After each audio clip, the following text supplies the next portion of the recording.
ராஜா தான் ராஜாவா இருக்கிறதுக்கு தகுதியே கிடையாது, வீரமே இல்லாத ராஜா, அப்புறம் அன்பே கிடையாது, யாருக்கும் உதவியே செய்யறது கிடையாது, நன்மையே செய்தால் நன்மையே விளையும், தீமை செய்தால் தீமையே விளையும்.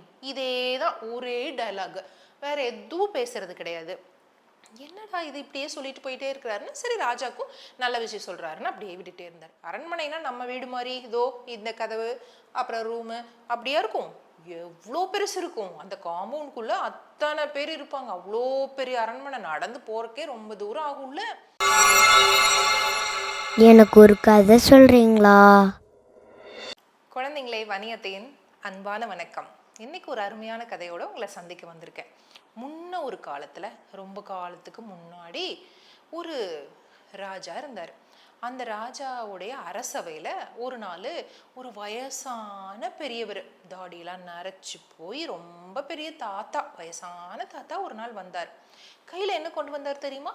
ஒரு எலுமிச்சம்பழம் கொண்டு வந்தாரு. எலுமிச்சம்பழம் கொண்டு வந்து ராஜாவை பார்க்கணும் அப்படின்னு அனுமதி கேட்டார். ராஜா ரொம்ப நல்லவர், யாரா இருந்தாலும் அனுமதிச்சுறாரு, பார்க்க விடுவார். அப்போ உள்ள போய் அரசவையில ராஜாவை பார்த்துட்டு கும்பிடு போட்டுட்டு இந்த எலுமிச்சம்பழத்தை ராஜா கிட்ட கொடுக்கணும்னு கொடுத்தார். ராஜாவும் அதை வாங்கினார். வாங்கும்போது இந்த தாத்தா என்ன சொன்னார் தெரியுமா? நன்மை செய்தால் நன்மையே விளையும், தீமை செய்தால் தீமையே விளையும் அப்படின்னு சொல்லிட்டு வணக்கம் போட்டுட்டு போயிட்டார். ராஜாக்கு என்னது இவர் வந்தாரு, பொதுவா இந்த மாதிரி யாராவது வந்தா ஏதாவது உதவி கேட்பாங்க, இல்ல பாட்டு பாடுவாங்க, எதுவுமே இல்லை, இவர் பாட்டுக்கு என்னமோ சொல்லிட்டு போயிட்டாரு, சரி ஆனா நல்ல விஷயம் தானே சொன்னாருன்னு சொல்லிட்டு எலுமிச்சம்பழத்தை உள்ள வச்சுக்கிட்டாங்க. இதுக்கப்புறம் அந்த தாத்தா என்ன பண்ணாருன்னா தினந்தோறும் வர ஆரம்பிச்சாரு. தினந்தோறும் வந்து என்ன பண்ணுவாரு, ஏதோ ஒரு நேரத்துக்கு வருவாரு, ராஜாவை வந்து பார்ப்பாரு.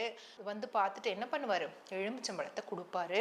கொடுத்துட்டு என்ன சொல்லுவாரு, நன்மையே செய்தால் நன்மையே விளையும், தீமை செய்தால் தீமையே விளையும். இதேதான் ஒரே டயலாக், வேற எதுவும் பேசுறது கிடையாது. என்னடா இது இப்படியே சொல்லிட்டு போயிட்டே இருக்கிறாருன்னு சரி ராஜாக்கும் நல்ல விஷயம் சொல்றாருன்னு அப்படியே விட்டுட்டே இருந்தார். அப்புறம் தொடர்ந்து ராஜாவுக்கிட்டே டெய்லியும் போய் எலுமிச்சம்பழம் கொடுத்து கனி கொடுத்து நல்ல பேர் வாங்குறாருன்னு ஊர்ல எல்லாருக்குமே இவரை நல்ல தாத்தாவை மதிக்க ஆரம்பிச்சாங்க, அன்பு செலுத்த ஆரம்பிச்சாங்க. அதை பார்த்து இந்த அரசவையிலிருந்து ஒரு பொறாமையான எண்ணம் கொண்ட ஒரு அமைச்சர் என்ன பண்ணார் தெரியுமா?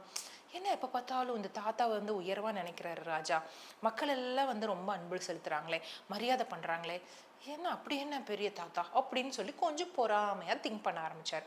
அதனால என்ன பண்ணாரு, ஒரு நாள் அந்த தாத்தா வர்றதுக்கு முன்னாடியே போய் ராஜா கிட்ட, ராஜா உங்களுக்கு ஒரு விஷயம் தெரியுமா, அந்த தாத்தா வராருல்ல, பொல்லாதவர், மோசமானவர் அப்படின்னு சொன்னாரு. ராஜா நம்பல.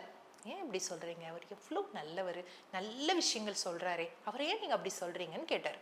உடனே யோசிச்ச மந்திரி என்ன சொன்னார் தெரியுமா? இல்ல உங்களுக்கு தெரியாது, இங்க வந்து நல்லா உங்ககிட்ட நல்ல விஷயம் பேசிட்டு போறாரு, வெளியில போய் மக்கள்கிட்ட என்ன சொல்றாரு தெரியுமா?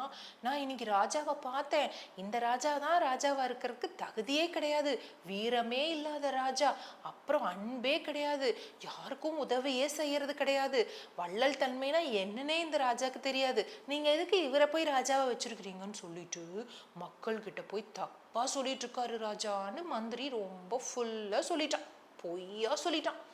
உடனே ராஜாக்கு, ஐயோ இப்படியெல்லாம் சொல்றாரா, என்னை பார்க்கும்போது நல்லது செஞ்சா நல்லது விளையும், தீமை செஞ்சா தீமை விளையும்னு சொல்லிட்டு ஒரு கனி கொடுத்துட்டு போயிட்டே இருக்காரு, வெளியில போய் இவ்வளோ பேசுறாரு அந்த தாத்தா, இன்னைக்கு பார்த்துக்கலாம், அவர் வந்தா ஏதோ ஒன்று பண்ணணும் அப்படின்னு நினைச்சிட்டு ராஜா இருந்தாரு. மந்திரி போயிட்டாரு வெளியில எங்கேயோ. இப்போ அந்த தாத்தா வந்தார். வரும்போதே அவர் என்ன கொண்டு வந்தாரு, எலுமிச்சம்பழம். எலுமிச்சம்பழம் கொண்டு வந்து ராஜா கிட்ட வந்து சொன்னார். பழத்தை கொடுக்கறதுக்கு வந்துட்டு என்ன சொல்லுவாரு, ஆஸ் யூஷுவல் ஒரே டயலாக், நன்மை செய்தால் நன்மையே விளையும், தீமை செய்தால் தீமையே விளையும் சொல்லிட்டு எலுமிச்சம்பழத்தை ராஜா கிட்ட கொடுத்தாரு. ராஜா என்ன பண்ணார் தெரியுமா? அப்படின்னு மூஞ்சி திருப்பிக்கிட்டார். இந்த எலுமிச்சம்பழமும் வேண்டாம், உங்க அட்வைஸும் வேண்டாம், கிளம்புங்க இங்கிருந்து அப்படின்னு கோபமா சொல்லிட்டாரு. இவருக்கு தாத்தாக்கு ஒன்றும் புரியல, எப்பவுமே ரொம்ப கனிவா அன்பா நல்லா பேசுவாரே, இன்னைக்கே எப்படி சொல்றாரு. அப்படியே வணக்கம் போட்டுட்டு அந்த தாத்தா எலுமிச்சம்பழத்துக்கு அப்படியே கையில பிடிச்சிக்கிட்டு போயிட்டே இருக்கிறார். இப்போ ராஜாக்கு அது அப்படியே ரொம்ப கோபம், ஏதாவது திருப்பி பாரு, கெஞ்சி இருக்கலாம், ஒரு சாரி கேட்டு மன்னிப்பு கேட்டு ஏதாவது சொல்லியிருக்கலாம், ஒண்ணுமே சொல்லாம அப்படியே போறாரு. அப்ப கண்டிப்பா இவர் மந்திரி சொன்ன வேலையெல்லாம் பண்ணியிருப்பாருன்னு நினைச்ச ராஜா என்ன பண்ணாரு, உடனே ஒரு தகவல், ஒரு சின்ன ஓலை எடுத்து கடன்னு பக்கத்துல எழுத சொல்லி அது கேட்டுக்கு அரண்மனை வாசலுக்கு அனுப்பிட்டார். என்னன்னு, ராஜாவுடைய உத்தரவு, எலுமிச்சம்பழத்தோடு இருக்கிறவரை கைது செஞ்சு உள்ளே கொண்டு போய் என்ன பண்ணும், மரண தண்டனை கொடுத்துருங்கன்னு சொல்லி எழுதி அனுப்பிச்சிட்டார். வாசலுக்கு இவர் போயிட்டு இருக்கார். அக்னி நம்ம வாழ்க்கையில ஒரு முக்கியமான அங்கம். திருமணம், கிரகப்பிரவேசம், ஏன் நம்ம வாழ்க்கையில வர அனைத்து ஆரம்பங்களுக்கும் சாட்சி அக்னிதான். நம்ம நம்பிக்கைக்கு உறுதுணையா இருப்பதும் அக்னிதான். தரமானதை உருவாக்குறதும் அக்னிதான். இப்படி தரத்தினால உருவாறதுதான் அக்னி 500D கம்பிகள். உறுதி, தரம் மற்றும் நம்பிக்கையின் அடையாளம் அக்னிக்கு நிகர் அக்னிதான். அரண்மனைனா நம்ம வீடு மாதிரி இதோ இந்த கதவு அப்புறம் ரூமு அப்படியா இருக்கும்? எவ்வளோ பெருசு இருக்கும். அந்த காம்பவுண்டுக்குள்ள அத்தனை பேர் இருப்பாங்க. அவ்வளோ பெரிய அரண்மனை, நடந்து போறக்கே ரொம்ப தூரம் ஆகும்ல. இவர் எலுமிச்சம்பழத்தை பிடிச்சி கையில் வச்சுக்கிட்டு அப்படியே நடந்து போயிட்டு இருக்கிறார். எதிர்த்தாப்புல வெளியில போன மந்திரி வராரு. மந்திரிக்கு ஒரே குஷி, இன்னைக்கு மாட்டினார தாத்தா அவ்வளோதான் அப்படின்னு நினச்சிக்கிட்டே வந்து பக்கத்துல வராரு. வந்தோடனே வணக்கம் அப்படின்னு தெரியும், ஒண்ணுமே தெரியாத மாதிரி மந்திரி என்ன பண்றாரு, தாத்தாக்கு வணக்கம் போடுறாரு. உடனே தாத்தா என்ன பண்ணாரு, வணக்கம் மந்திரி, இந்தாங்க எலுமிச்சக்கனி, நன்மை செய்தால் நன்மையே விளையும், தீமை செய்தால் தீமையே விளையும்னு சொல்லிட்டு போயிட்டார். மந்திரி இல்லை என்ன பண்ணாரு, இவர் எதுக்கு நமக்கு எலுமிச்சம்பழம், சரி அப்படின்னு சொல்லிட்டு அந்த பக்கமா போன தளபதியை கூப்பிட்றதுக்காக திரும்பி அவர் அந்த பக்கமா போனார். இப்போ வாயில் காவலர்கள் எலுமிச்சம்பழத்தோட வர்றது யாரு, அமைச்சர். இவர் என்ன பண்றது, ராஜாவுடைய உத்தரவை பார்க்குறாங்க, அமைச்சரை பார்க்குறாங்க, எலுமிச்சங்கனியை பார்க்குறாங்க. என்ன பண்றதுன்னு அப்படியே அவங்களுக்குள்ள எல்லாம் குசு குசு குசுன்னு பேசிக்கிறாங்க. என்ன பண்ணலாம், இப்போ மந்திரி போய் பிடிக்க சொல்லிட்டாரா, என்ன எழுதியிருக்கு நல்லா படிப்போம். ராஜாவுடைய உத்தரவு இல்லை, என்ன எழுதியிருக்கு, வாசலுக்கு கையில் எலுமிச்சம்பழத்தோடு வருபவரை கைது செய்து கொண்டு சிறையில் அடைத்து மரண தண்டனை விதிக்கவும். அப்போ யார் கையில் எலுமிச்சம்பழம் வச்சிருக்கிறது, மந்திரி தான்.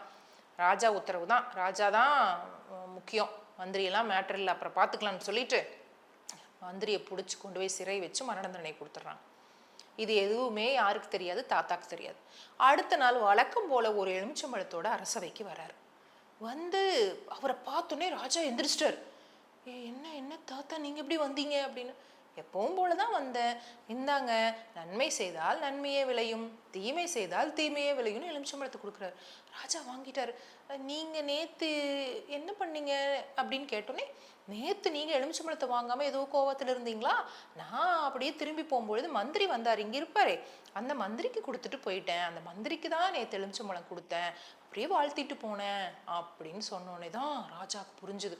ஓ, என்ன சொன்னார் அந்த தாத்தா டயலாக், நன்மை செய்தால் நன்மை விளையும், தீமை செய்தால் தீமை விளையும். மந்திரி என்ன செஞ்சாரு, தீமை செஞ்சாரா தாத்தாக்கு, அவருக்கு தீமை விளைஞ்சிருச்சு.